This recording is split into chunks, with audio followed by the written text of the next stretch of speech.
Hi there, this is Manny with Classic Auto Repair. We're going to do an inspection on this 1965 Ford Mustang. Just returned from a second road test, and it was a good drive. The reason that it was in here was it was leaking a bunch of fuel, and it was dying whenever the gas pedal was pushed. The car would die. On my road test, I had to butterfly the gas pedal, barely kind of touching it to kind of get it to accelerate from a dead stop. The problem was the accelerator pump, which is this right here. There's a rubber diaphragm, and as you can see here, if you look up through it, you can see through it where the rubber is gone. It's no longer there. So that was the fault. It's an inexpensive part, and it's like $12.95, and that was the big problem here, which was also leaking fuel all over the intake, which could cause a potential fire.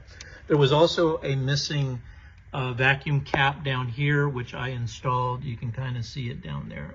It's kind of hidden, but that needed to have a cap on it so vacuum wasn't leaking.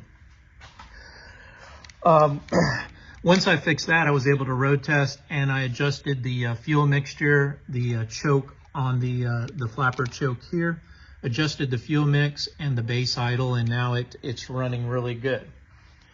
Good acceleration. You can stomp on the gas pedal and it takes off. You don't have to hesitate. There's no hesitation at all in the car.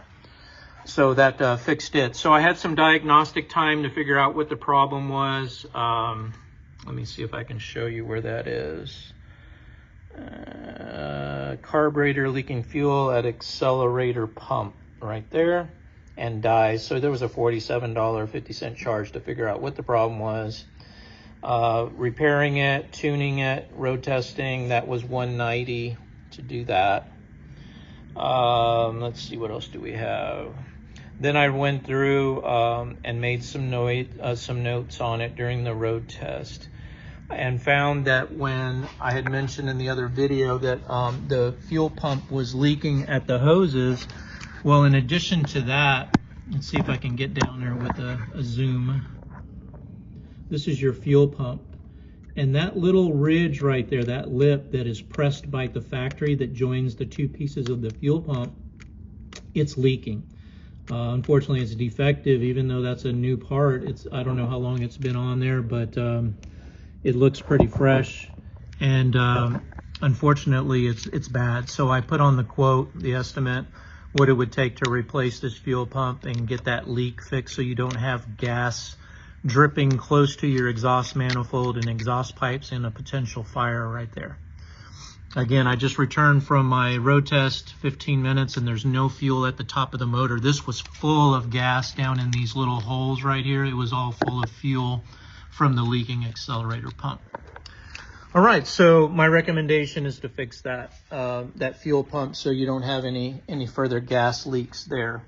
And to do that, let's see, I have that listed down here. Diagnosed fuel leak at the fuel pump. That was diagnostics time, $28.50 and $190 to replace the fuel pump. I'll give you a copy of this. You'll be receiving it with the video links that we're looking at right now. Fuel pump is $81. That will get you fixed up on the carburetor and the fuel system so that everything is working the way that it should. As I mentioned before in the other video, I did a pressure test on the coolant system, and you had leaks at the lower radiator hose. I went ahead and tightened up all the radiator hoses. I added antifreeze and tested the radiator cap to make sure that it was holding pressure as it should, and it passed the test. The alternator belt was loose, as I mentioned earlier, and I did an adjustment on that so that's the right proper tension so that your electrical system will charge the way that it should. And let's see, the drive shaft I mentioned, I went ahead and listed the parts to replace the drive shaft if you choose to do that at this time. I do feel a vibration during road testing. Not at 30 miles and also at 60 miles per hour. There's a vibration only when it's in drive, and I have a feeling that's probably the U-joints with that slack in the drive line. It's going to cause a vibration in there. Let's see.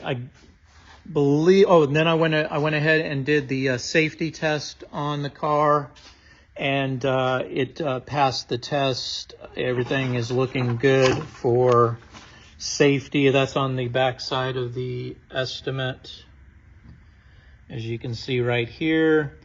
Headlights, high-low beams work, turn signals, brake lights, license plate light, park lights, horn, wipers, seat belts are present, braking is good and within specs, and the tires are in good shape. So we no longer have to get safety inspections in Texas. You're good right now until July. At that time, you don't have to pass a safety test. You just go in, and they'll basically issue a passing deal, because you don't have any emissions on this vehicle as prior to emissions. So should be a pretty easy thing to get your inspection renewed when you need to do that. All right, well, those are the items that I added on the estimate. I'll get this sent over to you for approval. And it's a really nice car. It's good shape. It drives very well. Like I said, I think it's in good shape. Just a couple little things that are probably annoyances to you, like when you push on the gas pedal, I hear a squeaking noise at the firewall. It's probably the rubber boot or one of the bushings. Needs some lubrication under the dash to stop that annoying noise that it's making, and that'll get you fixed up there. And let's see if there was, I think that's all I had on my hot list. And like I said, it doesn't take a whole lot to keep these Mustangs running well and safe and reliable on the road. All right, this is Manny with Classic Auto Repair. Hope you enjoyed watching. Have a great day. Bye.